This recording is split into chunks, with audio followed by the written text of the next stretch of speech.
va devoir organiser en tant que parti ou en tant que regroupement, ça peut être le cas de la CLTD.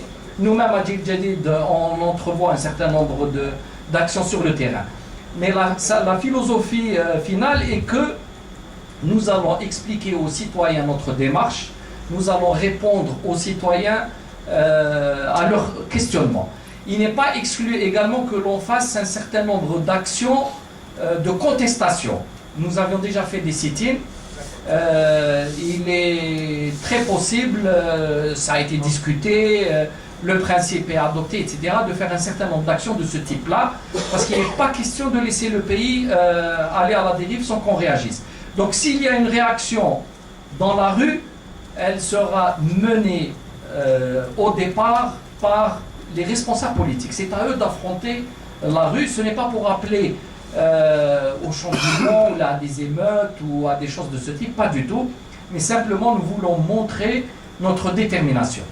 Donc par ces différentes actions, nous allons monter en cadence. D'ailleurs, l'ICS doit se revoir dans 3 mois, c'est-à-dire, mais dans l'intervalle des 3 mois, c'est qu'il y a tout un travail qui va se faire sur le terrain. C'est très important pour nous de gagner maintenant en poids populaire.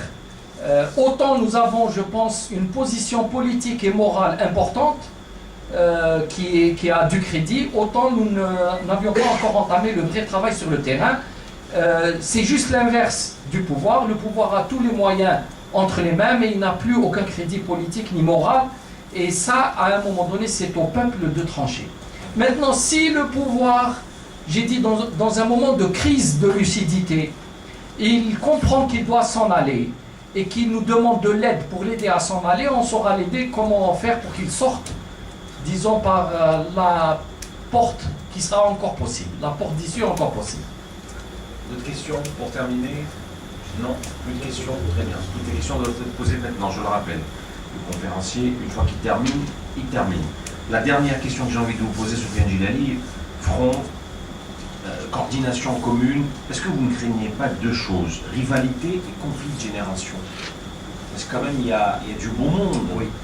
Et chacun a ses idées, il y a peut-être une histoire d'ego quelque part. Franchement, conflit de génération, c'est un conflit que nous vivons dans le pays. Parce que ce n'est pas un simple conflit de génération par ego, c'est-à-dire des jeunes veulent remplacer des vieux. Le problème ne se pose pas en ces termes.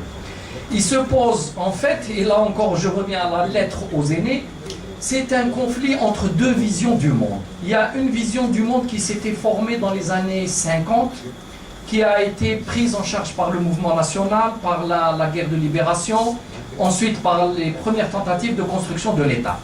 Cette vision-là est finie, elle est stérile, elle ne peut plus rien donner au pays, et les hommes qui l'incarnent doivent s'en aller. Maintenant, il y a une autre génération qui vient avec une autre vision, c'est celle de nouveaux rapports dans la société, c'est une ouverture sur le monde, c'est une autre façon de faire, etc. Donc, conflit de génération, on le retrouve, ça également au niveau de la classe politique. Et il y a dans la classe politique des gens qui sont encore liés à l'ancien mode et des gens qui sont liés au nouveau mode. Je ne vous le cache pas. Bien entendu, je défends corps et âme la nouvelle vision et soyez-en certains, je ne m'engagerai avec personne pour juste perpétuer sous un autre nom le système actuel. Ça, c'est posé. Maintenant, est-ce qu'il peut y avoir une lutte d'ego? Je pense que la classe politique, bien sûr, renferme des personnes de caractère qui ont des convictions, qui veulent les défendre, qui veulent concrétiser leur engagement politique. Ça doit être accepté et ça doit être compris comme cela. Il n'y a pas des moutons de Panurge qui doivent décider qui est le berger. Donc on doit sortir de cette mentalité-là et c'est pour ça que l'opposition reste dans un engagement très souple.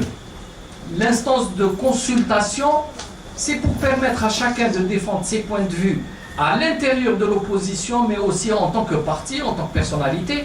Et ensuite, il faudra aller retourner vers le peuple pour défendre sa position.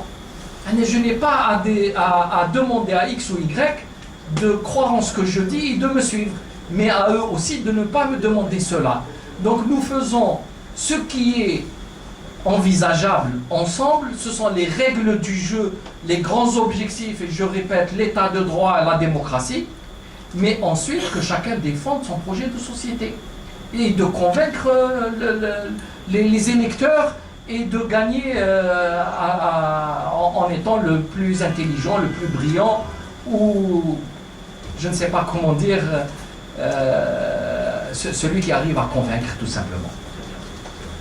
C'est bon. Ben, merci beaucoup, Soufiane Djinali, d'avoir accepté notre invitation et d'avoir répondu à des questions. C'est moi qui vous remercie de m'avoir donné cette opportunité pour expliquer notre démarche. Merci beaucoup à vous. Merci.